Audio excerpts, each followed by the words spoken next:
आज मैं आप लोगों को मैट्रिक्स का लास्ट वीडियो कर रहा हूं। मैट्रिक्स लास्ट तो हुआ है, लेकिन मैट्रिक्स पूरी तरह भी खत्म नहीं हुआ है, क्योंकि इस मैट्रिक्स का यूज हम लोग डिटरमिनेंट में भी अभी पढ़ेंगे।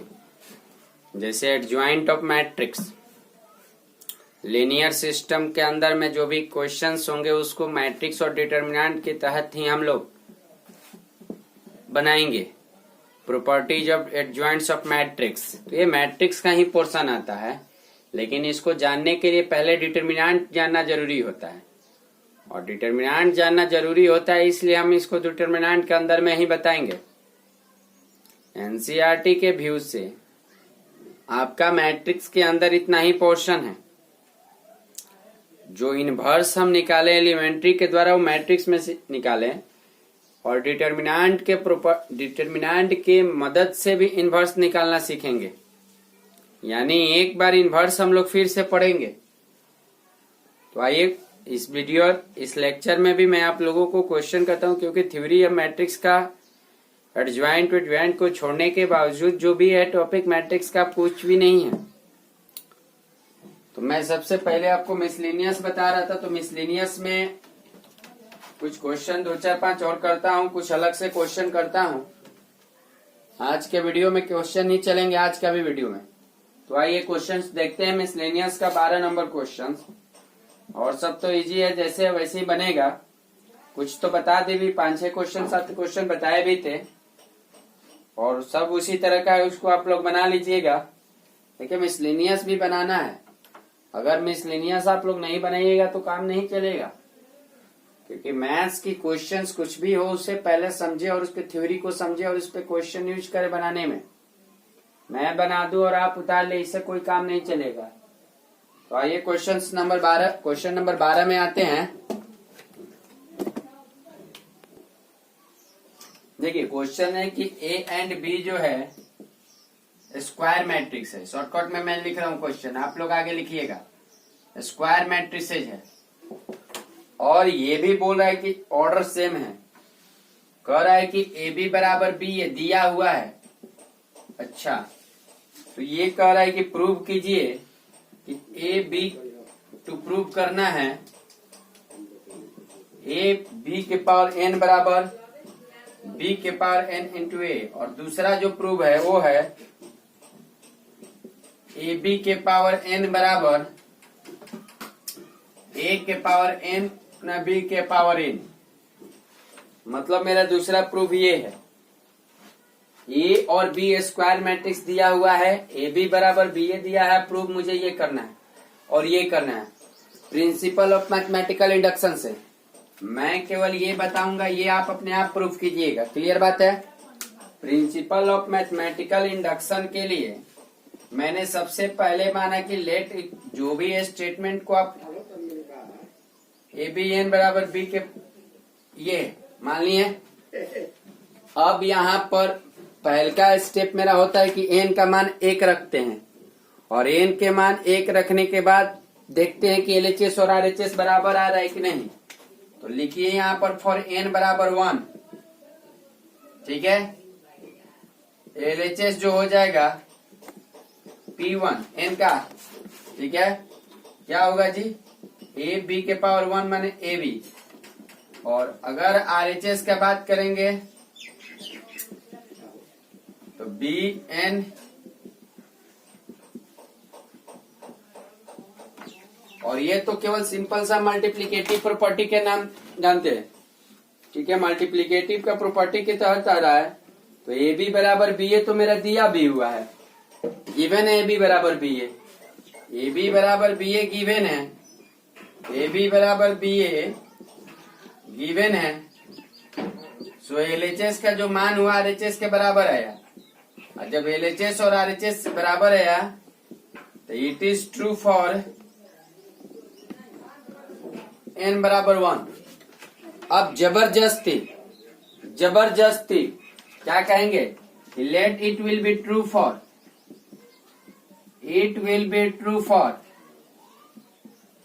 n बराबर k, तो पी के जो होगा वो क्या होगा, बी के पावर के, ये चीज ये होगा पी के। तब अब हम मुझे ये प्रूव मानना ही है। अब मैं क्या करूंगा, अच्छा इसको केस नंबर अगर 1 मैं मानता हूं, इसको केस नंबर 1 मान लेता हूं, तो इसको मैं केस नंबर 2 कह दे रहा हूं। तो केस नंबर जो 3 मेरा चलेगा वो ये चलेगा कि we have to prove for n बराबर k प्लस 1 के लिए क्या प्रूव करना है कि पी के प्लस 1 जो होगा ए बी के पावर k प्लस 1, और ये होगा ये चीज। मतलब मुझे प्रूफ ये काम करना है, ध्यान में रहिए। ये अगर प्रूफ हो जाता है तो इसके मतलब कि मैथमेटिकल इंडक्शन के द्वारा ये दोनों बराबर है। सेम प्रोसेस काम इसमें भी करेंगे हम। एन के मान एक बार 1 रखेंगे, फिर के रखेंगे। अब यहां पर अगर मैं ये कर रहा हूं तो मैं एलएचएस को ले रहा हूं, और एलएचएस लेने के बाद ए बी के पावर के प्लस 1। अच्छा एक बात बताइए, क्या लॉ ऑफ एक्सपोनेंट के द्वारा ए के पावर एम प्लस एन को ए के पावर एम गुना ए के पावर एन कर सकते हैं? तो इसको ए बी के इंटू बी कर सकते हैं। और केस नंबर 2 से ए बी के पावर के किसके बराबर है? बी के। क्लियर बात है? अब देखिए, अब मेरे ख्याल से यहां पर बी के मैं ए बी को एक साथ रख रहा हूं, और ए बी दिया किसके बराबर है? बी ए के बराबर। बी ए के बराबर दिया हुआ है। क्लियर बात है? दिया हुआ है कि ए बी बराबर बी ए। अब मैं बेस सेम तो पावर ऐड बी के प्लस 1 ए। देखिए तो क्या आरएचएस आ गया? जब इसके लिए भी, यानी it is true for n बराबर k plus 1, it is true for n बराबर के प्लस 1। क्लियर? जब ये चीज मेरा केस तीनों जब सही हो गया, तब लास्ट में लिख देंगे hence it is true for, hence A B के पावर एन बराबर बी के पावर एन इंटू ए। कोई दिक्कत? तो ये मेरा हुआ प्रूफ। सेम उसी प्रकार से मैं इसको भी प्रूव करूंगा। कोई दिक्कत? आगे बढ़ू? आइए, दिया हुआ मुझे कि a बराबर इतना इस सब्जेक्ट ए स्क्वायर बराबर आई, देन इसमें से कौन होगा? a दिया हुआ है और एक इक्वेशन दिया है मुझे कि ए स्क्वायर आई के बराबर है। यदि ए स्क्वायर आई के बराबर है तो मैं पहले ए स्क्वायर निकाल रहा हूँ। ए स्क्वायर आई के बराबर है, यानी ए इंटू ए जो है आई के बराबर है।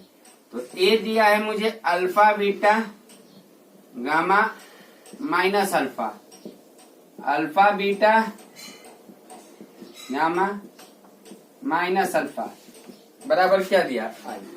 क्लियर बात है? अब यहां देखिए, आई के आई मैंने यूनिट मैट्रिक्स 1 0 0 1। मैं जब यहाँ गुना करूंगा तो अल्फा में अल्फा से गुना होगा अल्फा स्क्वायर, बीटा में अल्फा गामा से करूंगा तो बीटा गामा। क्लियर बात? यही होगा।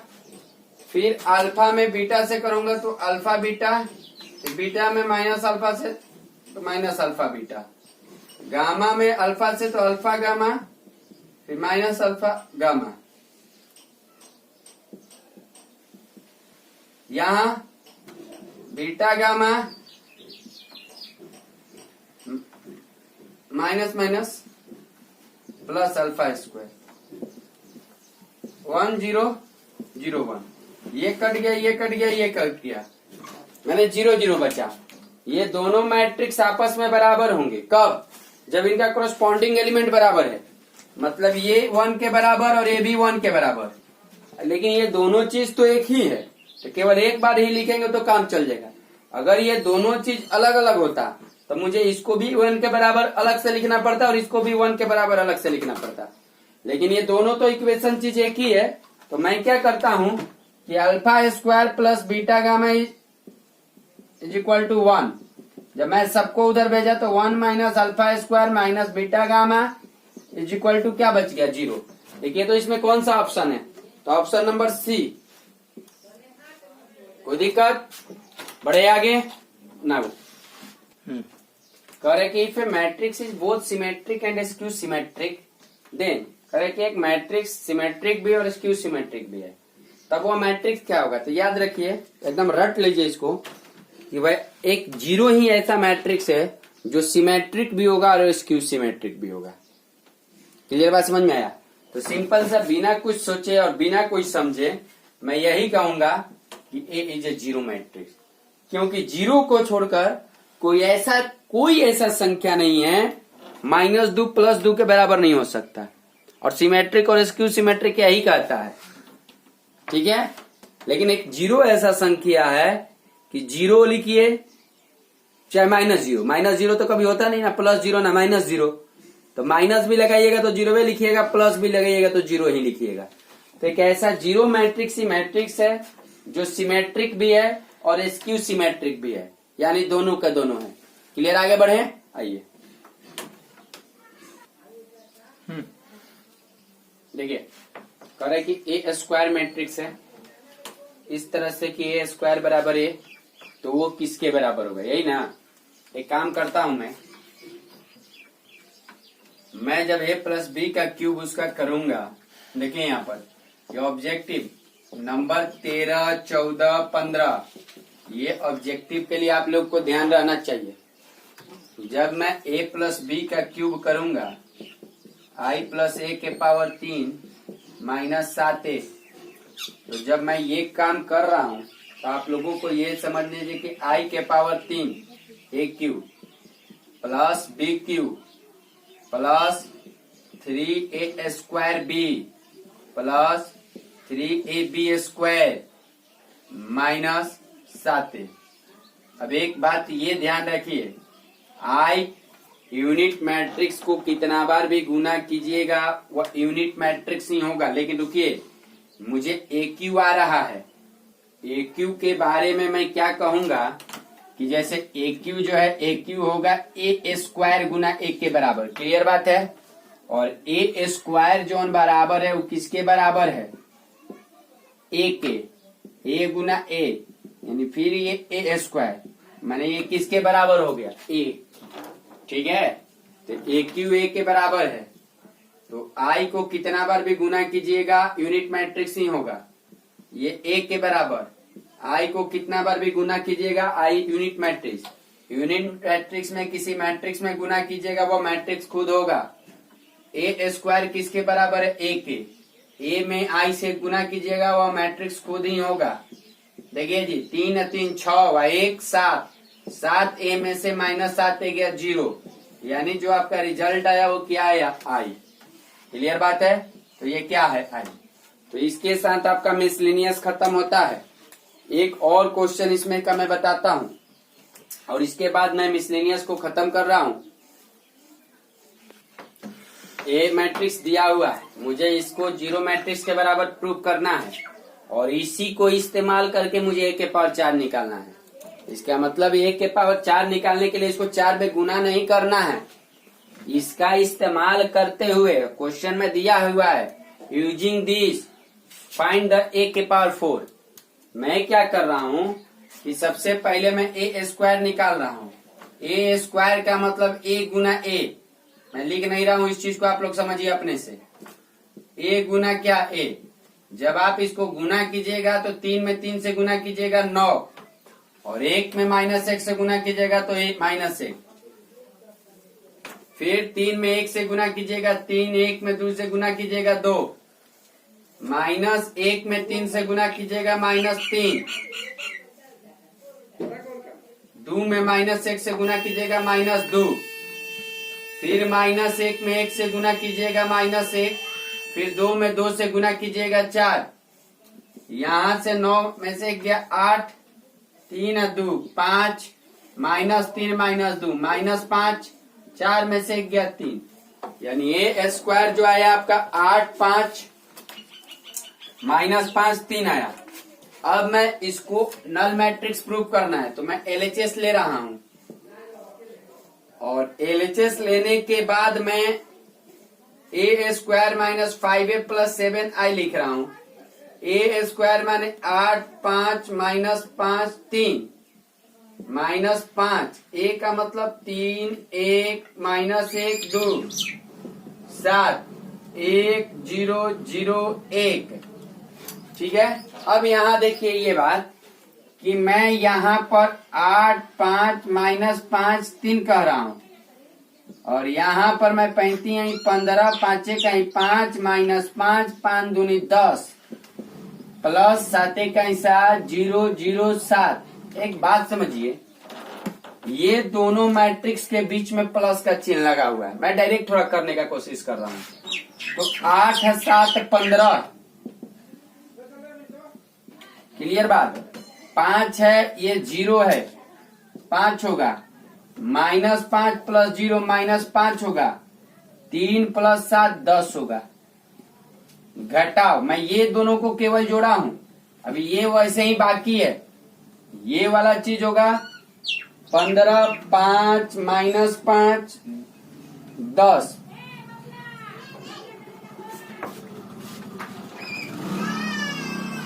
जब इसमें से इसको घटाइएगा होगा 0, इसमें से ये जाएगा 0, इसमें से भी ये 0, इसमें से भी ये 0, यानी टोटली रूप से वो माने नल मैट्रिक्स प्रूव हो गया।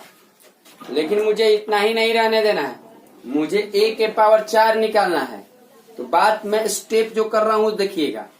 मुझे a के पावर 4 निकालने के लिए सबसे पहले मैं इसको a से गुना करता हूं। ठीक है, a से गुना करूंगा तो मुझे a क्यूब आएगा, a क्यूब आ जाएगा। a क्यूब में रिजल्ट आने के बाद तब मैं 4 उस रिलेशन को गुना करूंगा, और a से तब फिर 4 लाऊंगा। देखिए कैसे,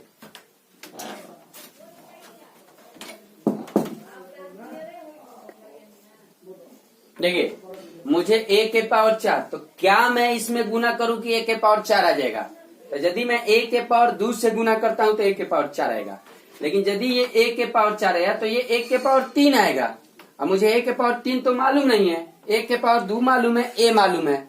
तो सबसे पहले मैं क्या कर रहा हूं कि मेरे पास जो equation A square minus 5a plus 7i बराबर ओ है, मल्टीप्लाई कर रहा हूं both sides by a matrix से। तो ये हो गया a के पावर 3, ये हो गया माइनस 5a स्क्वायर, ये हो गया 7i गुना a, और ये हो गया 0। a क्यों रहने दीजिए, माइनस 5a स्क्वायर उधर जाके 5a स्क्वायर होगा। क्लियर बात है। और i में a से गुना कीजिएगा तो a ही होगा, उधर जाके माइनस 7 ही होगा। क्लियर बात। अब मैं a के पावर 3 रहने दे रहा हूं 5, और a स्क्वायर मेरा कितना आया था जी? तो a स्क्वायर आया था मेरा 8 5 माइनस 5 3 माइनस 7। a कितना आया था मेरा? a आया था 3 1 माइनस 1 2। क्वेश्चन ये देख लेना है। 8 5 40, 50 25 माइनस 25, 35 15। ठीक है। अब मैं यहाँ ये रहने दिया 70 का 21, 7 का 7, 7 माइनस माइनस 7, 7 दूनी 14। क्लियर बात है। अब यहाँ देखिए, अब मैं यहाँ क्या कर रहा हूं कि 40 में से 21 गया तो कितना आया? 19, 19 1 20 20 20 40। 25 में से 7 गया तो कितना आया? 18, माइनस 25 प्लस 7 माइनस 18। अब 15 में से 14 गया तो कितना आया? या 19 18 माइनस 18 1। ये किसका मान है? a के पावर 3 का आया। लेकिन मुझे क्या लाना है? a के पावर 4 लाना है। तब a के पावर 4 के लिए मैं जो a के पावर 3 वाला रिलेशन मेरा ये आया है, अब इसमें पुनः रूप से मैं एक मल्टीप्लाई कर रहा हूं। क्लियर बात है। जब मैं a इसमें गुना करूंगा तो ये 1 के पावर 4 हो जाएगा, ये 1 के पावर 3 हो जाएगा, और ये तो a था तो a स्क्वायर होगा। क्लियर बात है, कोई दिक्कत? आइए, मेरे पास ये रिलेशन है a cube minus 5a square plus 7a बराबर 0, ये नल मैट्रिक्स। अब यहां पर देखिए, अब यहां पर मैं क्या कर रहा हूं कि a से दोनों ओर मल्टीप्लाई कर रहा हूं, multiply both sides by a। जब a से किया तो ये 1 के पावर 4, ये 1 के पावर 3 और ये 7a स्क्वायर बराबर 0। तब 1 के पावर 4 हो जाएगा 5 1 के पावर 3 माइनस 7 1 के पावर 2, 5 रहने दीजिए। 1 के पावर 3 कितना आया है मेरा? 19, 18 माइनस 18 1, यही है ना। और माइनस 7 रहने दीजिए, a स्क्वायर आया मेरा 8 5 माइनस 5 3। क्लियर बात है। अब मैं क्या कर रहा हूं कि इसको मल्टीप्लाई करके यहां लिखूंगा। देखिए 5 में 19 से गुना कीजिएगा तो 1 के पावर 4 का वैल्यू है 5 में 19 से 95, फिर 5 में 18 से 90, फिर माइनस 18 में 5 से माइनस 90, फिर 5 में 1 से 5, फिर 7 में 8 से 56, फिर 7 में 5 से 35, 7 में माइनस 5 से माइनस 35, 7 में 3 से 21। तो 1 के पावर 4 जो मेरे पास आया 95 में से 56 गया 39 हुआ। यहां पर मैंने 39 लाया, फिर 90 में से 35 गया 55 आया, फिर माइनस 90 अब प्लस 35, माइनस 90 प्लस 35 होता है माइनस 55, और 5 माइनस 21 कितना? माइनस 16। क्लियर बात। तो ये हुआ मेरा a के पावर 4 का मान, मतलब 39 55 माइनस 55 माइनस 16। तो ये रहा मेरा मिसलिनियस का क्वेश्चन। अब मैं आगे कुछ बताता हूं, कुछ एक्स्ट्रा इससे मैट्रिक्स चैप्टर से, और एक्स्ट्रा बताने के बाद फिर मैं मैट्रिक्स को यहीं पर क्लोज करता हूं, और कल से मैं डिटर्मिनेंट के टॉपिक चालू करूंगा। ओके, देखिए ए बी ओ 0 में null matrix, B C I unit matrix, then prove that A plus B का होल स्क्वायर बराबर सॉरी ए प्लस बी का whole square into A plus C का whole square बराबर है ABC matrix है। कैसे होगा जी? कुछ दिमाग लग रहा है आप लोगों को? एक काम करते हैं, यहाँ ए बी बराबर ओ रहने दीजिए। अब मैं क्या कर रहा हूं, यहाँ पर दोनों साइड मैट्रिक्स सी से मल्टीप्लाई किया, सी से, ठीक है। तो ये हुआ ए बी सी, ठीक है। अब एक काम कीजिए, बी या सी को एक साथ रखिएगा तो गिवन है क्या? ए इंटू वाई। ये और एक किसी यूनिट मैट्रिक्स में किसी भी मैट्रिक्स को गुना कीजिएगा, यानी ए आया मेरा। अब मैं यहां पर एलएचएस ले रहा हूं, और एलएचएस मेरा है ए प्लस बी का होल स्क्वायर ए प्लस सी का होल स्क्वायर, ठीक है। मैं यहां पर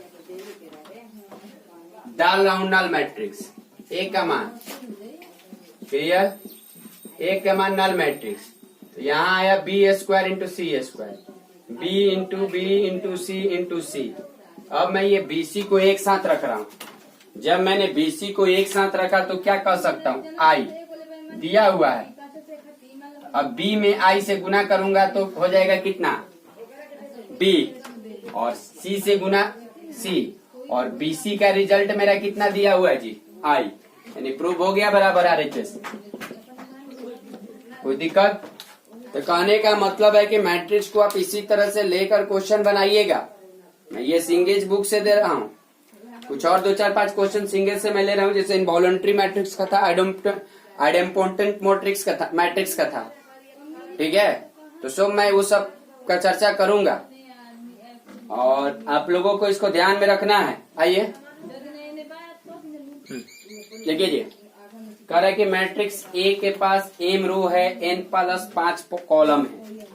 माने ए का जो ऑर्डर है, ऑर्डर ऑफ ए जो है m क्रॉस n माइनस 5 है, सॉरी प्लस 5 है जी, हाँ। और जो ऑर्डर ऑफ बी है वो है m m m m m m, हाँ इस ए भी m है, m गुना, ठीक है। तो कह रहा है कि both A B and B exist, माने ए से बी में भी गुना हो जाएगा और बी से ए में भी गुना हो जाएगा। If both A B and B exist then, objective question है, देन ऑप्शन नंबर 1 लिखिए, पहले ऑब्जेक्टिव लिख लीजिए, बोर्ड पे जगह ना होने के कारण मैं नहीं लिखूं। लिखिएगा A B and B A are square matrix, लिखिएगा A B and B A are square matrix. Option number 1 A B and B A are square matrix. Next option number 2 है, ऑप्शन नंबर 2 है A B and B A are of, लिख लीजिएगा फिर मैं मिटा दूंगी इसको, are of order 8 cross 8 and 13 cross 13 रिस्पेक्टिवली। मतलब ए बी का ऑर्डर 8 क्रॉस 8 है, बी ए का ऑर्डर 13 क्रॉस 13 है। ये तो कभी संभव होगा नहीं, नहीं अगर संभव होता तो एग्जिस्ट नहीं करेगा। चलिए तीसरा जो टॉपिक है, मैं ए बी बराबर बी ए कहता हूं, ए बी बराबर बी ए, और चौथा नॉन ऑफ दीज, चौथा नॉन ऑफ दीज। ये 4 ऑप्शन आप लोगों को बताना है कि 4 ऑप्शन में से क्या होगा। अब मैं देखता हूं, सबसे पहले एक काम करता हूं कि ए बी पॉसिबल है फॉर ए बी, ए का कॉलम और बी का रो बराबर होना चाहिए, यानी n प्लस 5 बराबर m, यानी मैं ये कहूंगा कि m माइनस n बराबर 5, इक्वेशन नंबर 1। क्लियर बात है। फॉर बी ए के लिए b का कॉलम और a का रो, माने 11 माइनस n बराबर क्या, m, तो यहां से आएगा m प्लस n बराबर 11। क्लियर बात। इक्वेशन नंबर 2, ये तो लीनियर इक्वेशन इन 2 वेरिएबल लग रहा है जी, तो लीनियर इक्वेशन इन 2 वेरिएबल अगर लग रहा है तो मैं ये कहूंगा कि जब दोनों को जोड़ा तो n से n कट गया, तो यहाँ 2m हुआ, यहाँ 11 5 16, तो m का वैल्यू कितना आ गया, 8। फिर मैं फ्रॉम फर्स्ट 8 माइनस n बराबर 5, माइनस n उधर जाके प्लस n बराबर 3। क्लियर बात है।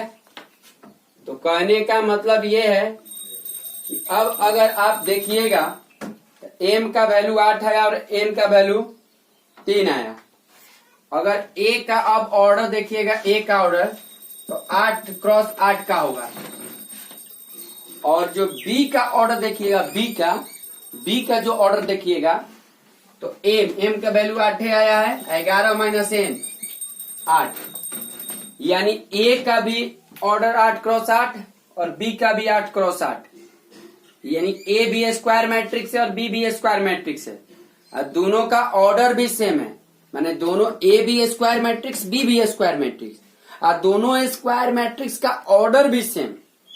क्लियर बात। तो जब a square matrix b square matrix, तो दोनों को गुना कीजिएगा तो a भी स्क्वायर मैट्रिक्स और ba भी स्क्वायर मैट्रिक्स। क्लियर बात है। तो पहला option A B and B A are square matrix. Clear बात है। चले आगे आइए, A skew matrix S matrix का नाम है, अब वो स्क्यू मैट्रिक्स है।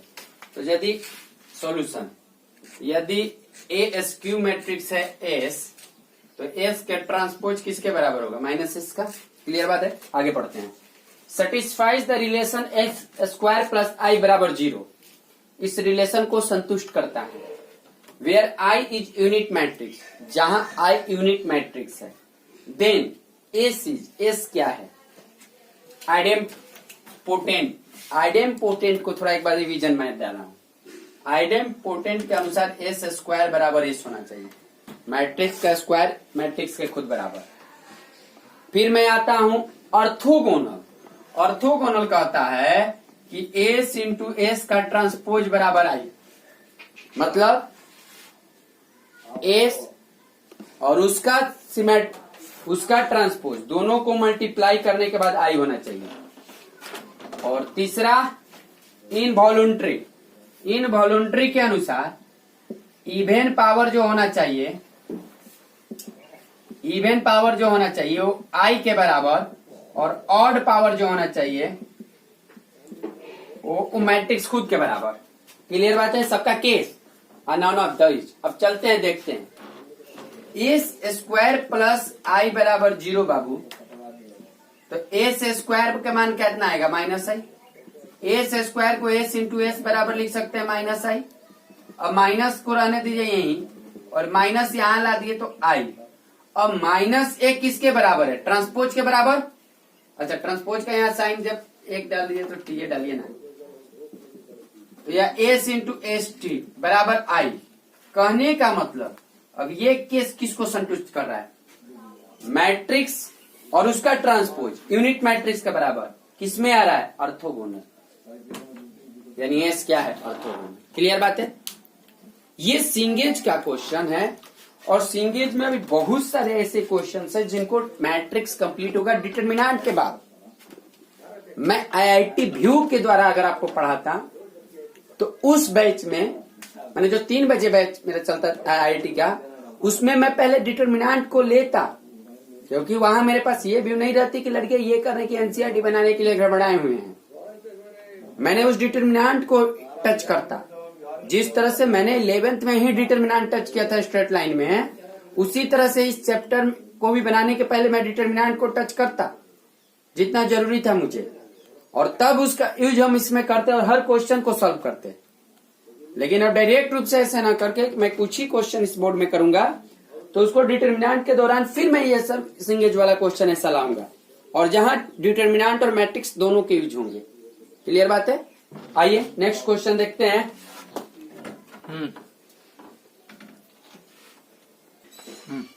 देखिए ये मेरे पास क्वेश्चन है कि ए बी बराबर ए है, बी ए बराबर बी है, तो इनमें से कौन सही नहीं है?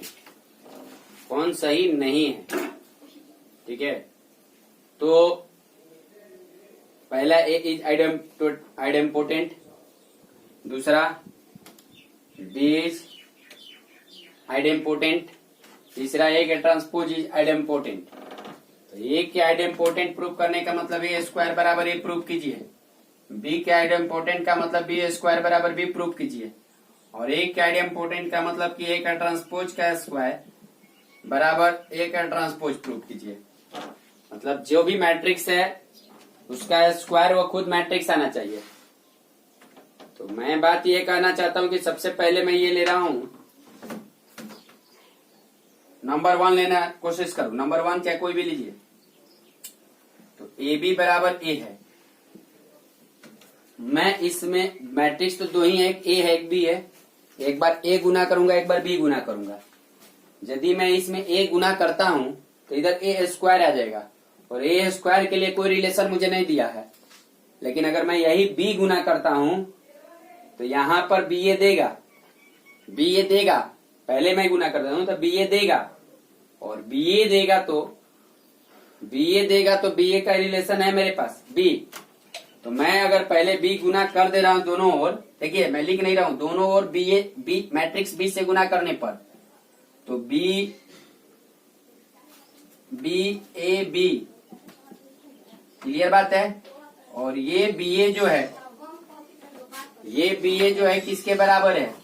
बी के बराबर है, और इंटू बी, ये बी ए किसके बराबर है? बी के बराबर। तो बी में बी से गुना कीजिएगा तो बी स्क्वायर, और बी स्क्वायर किसके बराबर आ गया? और यदि बी स्क्वायर बी के बराबर आ गया, इसका मतलब बी इज आइडेम्पोटेंट, यानी ये तो सही बात है, सही है। लेकिन ये विच इज नॉट ट्रू, गलत कौन है? अब इसके लिए आते हैं, तो इसके लिए बी ए बराबर बी लेते हैं। अब इसमें अगर बी आप क्या से गुना करें? ए से। तो ए से जब गुना करते हैं तो ए बी ए बराबर,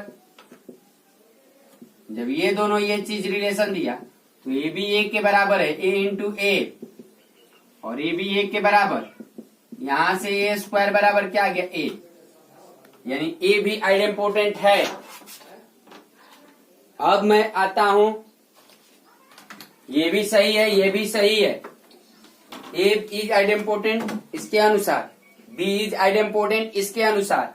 तीसरा आता है इसका, तो इसका मैं ये करता हूं, क्या मैं इस चीज को ऐसे लिख सकता हूं क्या? चलिए मैं ऐसे इसको लिख दिया। जब मैंने इसको ऐसे लिखा तो मेरे ख्याल से इसे अगर ऐसे भी लिखा जाए तो कोई दिक्कत नहीं है। और ए स्क्वायर मैंने पहले ही बोला कि ए का ट्रांसपोज वही होगा जो ए स्क्वायर का होगा। ए का ट्रांसपोज वही होगा जो ए स्क्वायर का होगा। पहले ही पे प्रॉपर्टी बताया हुआ हूं कि ये बोलिए जो ए का ट्रांसपोज होगा वही ए स्क्वायर का ट्रांसपोज होगा। ट्रांसपोज के प्रॉपर्टी के अंदर आप लोग पढ़िए बढ़िया से, पावर के वाला बताया गया है। एन के ए के पावर के का ट्रांसपोज चाहे ए के पावर ए का ट्रांसपोज के पावर के, बात बराबर है। चाहे ए के पावर के का ट्रांसपोज चाहे ए का ट्रांसपोज, बात बराबर है। ये प्रॉपर्टी में लिखवाए हुए हैं, तो इसके अनुसार ये भी सही हो गया जी। यानी जिस मैट्रिक्स का स्क्वायर कर रहे हो वही मैट्रिक्स खुद आ रहा है तीनों केस में। यानी ए भी आइडेम्पोटेंट, ए भी आइडेम्पोटेंट, ए भी आइडेम्पोटेंट, ये तीनों पॉइंट सही है। तो गलत कौन है? नॉन ऑफ दिस, इनमें से कोई नहीं, कोई गलत नहीं है, सब सही है। नेक्स्ट आइए। और मैं इतना ही के बाद इसको बंद लेक्चर को करता हूं मैट्रिक्स का। ध्यान रहिए अभी डिटरमिनेंट के अंदर भी टॉपिक चलेगा। आप सारे प्रॉपर्टी याद रखिए, पहले जितना भी प्रॉपर्टी है वो सब प्रॉपर्टी को याद कीजिए। ये सब क्वेश्चन जो सिंगेज के मैंने बताया वो भी ध्यान रखिए। अगर किसी के पास सिंगेज बुक है वो सिंगेज बनाने के लिए भी कोशिश करें। डिटरमिनेंट वाला टॉपिक को छोड़ के पूरे सिंगेज के क्वेश्चन को बनाइए आप, अगर है टाइम आपके पास तब। नहीं तो एनसीईआरटी और केसी सिन्हा का लाइन बाय लाइन क्वेश्चन बनाइए। लाइन बाय लाइन का मतलब 1 2 3 4 5 6 7 होता है। ये नहीं कि मैं 10 क्वेश्चन में से एक क्वेश्चन उठा लिया आसान और क्या तो मैं सिंगेज बना रहा हूँ चाहे बनवा रहा हूँ, ऐसा नहीं होता है। कोई भी बुक उठाइए तो सीक्वेंस बाई 1 2 3 4 5 6 7 10 तक पूरा ऐसे खत्म कीजिए पूरे बुक को। अब ये नहीं कि गिन चुन के आसान आसान बना लिए तो क्या तो हम आर.डी. शर्मा बनवाते हैं और आर.डी. शर्मा बनाते हैं, केसी सिन्हा बनाते हैं और केसी सिन्हा बनवाते हैं, कुछ नहीं। लाइन बाई लाइन बनाइए। जो एक जैसा क्वेश्चन है उसको छोड़ दीजिए, कोई मैटर नहीं रखता है। ठीक है, तो मैं आशा करता हूं मेरे पूरे 11 लेक्चर शायद मैट्रिक्स के आप लोग के पास गए होंगे। 11 लेक्चर मैट्रिक्स का पूरा रटने के बाद, पूरे क्वेश्चन एनसीईआरटी केसी सिन्हा से बनाने के बाद बोर्ड एग्जाम या ऑब्जेक्टिव दे या कुछ भी दे, 1 नंबर भी आपका कटेगा नहीं। अभी एडजॉइंट ऑफ मैट्रिक्स बाकी है। लीनियर सिस्टम के बारे में, होमोजीनियस के बारे में पढ़ेंगे, क्रैमर्स रूल, वेव, ये सब पढ़ेंगे। तो वो डिटरमिनेंट के अंदर पढ़ेंगे, उसके लिए कोई चिंता नहीं करनी है। क्लियर बात है? आपके 12th board according to the syllabus we have completed the chapter matrix. Now from the tomorrow we will start a new topic that will be the determinant. Or determinant, I think we will take much time than the matrix to solve the determinant. Matrix से ज्यादा समय लेंगे determinant को solve करने में। और इसके बाद जो मेरा टॉपिक होगा इनवर्स ट्रिगोनोमेट्रिक फंक्शन, बहुत बेहतरीन पढ़ाऊंगा और बहुत बेहतरीन थ्योरी के साथ, बहुत बेहतरीन क्वेश्चन के साथ।